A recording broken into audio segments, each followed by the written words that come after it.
চতুর্দিকে ধূপের ধোঁয়া, বাজছে কোথাও শাঁখ।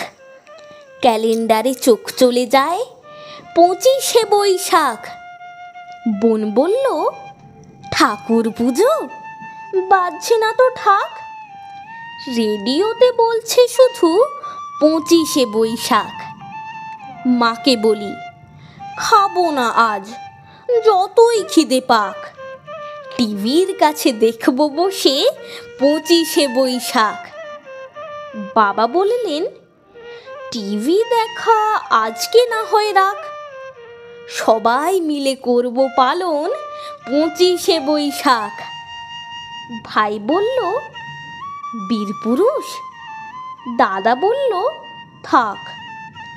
ভাগ্যে খোকা সঙ্গে ছিল 25শে বৈশাখ। দিনের আলো নিভে এলো, সূর্যি বাজায় শাঁখ। প্রতিদিনই হোক না শুরু 25শে বৈশাখ।